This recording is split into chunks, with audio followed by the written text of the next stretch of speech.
Joining us for the latest on the Israel-Hamas war is retired Major General David Fraser, CTV military analyst and former commander of NATO forces in southern Afghanistan. Major General, I do have to begin with that tragic news about the deaths of hostages, Israeli hostages in Gaza.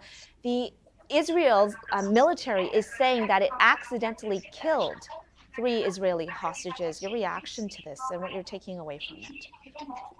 Well, Lois, I think what we're seeing right now is that the Israeli Defense Forces are getting much, much closer to the a lot of the hostages, and the fighting has become so intense that discerning good from enemy is really being hard.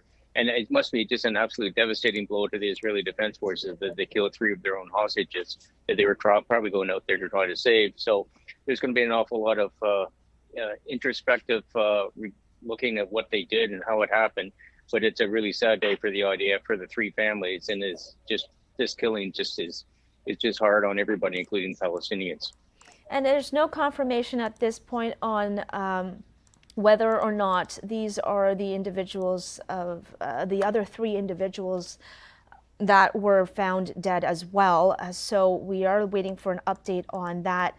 There were concerns that the families of the hostages had raised when the Israeli offensive into Gaza continued after that pause. There were concerns raised saying from some of the families, that the safety of the hostages was being put at risk if the war continued. Do you expect to see any shift in the approach from Israel as it continues to try to hunt down the leaders of Hamas? In a word, no. I mean, they are absolutely determined on closing with and destroying Hamas, and there has been no change in the rhetoric or the tactics on the ground. And I think the other thing too is the hostages are going to be moved around. The fact that we squeeze this balloon so tightly inside of the southern part of Gaza now, that separating innocent Palestinians and hostages and from the Hamas is just becoming super hard for the Israeli soldiers on the ground. And we're going to see a lot more of this, unfortunately, which is going to make the Israelis, civilians upset. The families just absolutely just out of their minds why this is happening.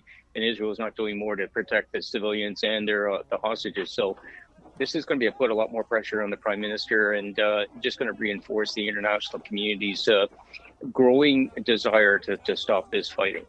Meantime, the Palestinian Authority President Mahmoud Abbas has called on the U.S. to intervene in order to stop the deaths of further deaths of civilian life in Gaza. Do you expect to see that happen in some form? Well, in fact, we've heard what the president have said. We've heard what our own prime minister has said. We've heard what the UN have said. The National Security Advisor for the U.S. is over there. He's talked to all the players, the regional players, the Israeli prime minister, the Palestinian leadership. This call to Israel to become more precise and stop the general fighting and do precision fighting against Hamas is just going to grow. And at some stage in the game, the United States might even just tell Israel, enough is enough, you will stop. Because the United States can't keep going on to support them when in fact they will suffer political consequences if Israel just keeps this indiscriminate bombing using dumb bombs against innocent people. Retired Major General David Fraser, CTV military analyst and former commander of NATO forces in southern Afghanistan, joining us today. As always, we appreciate your time and your insights.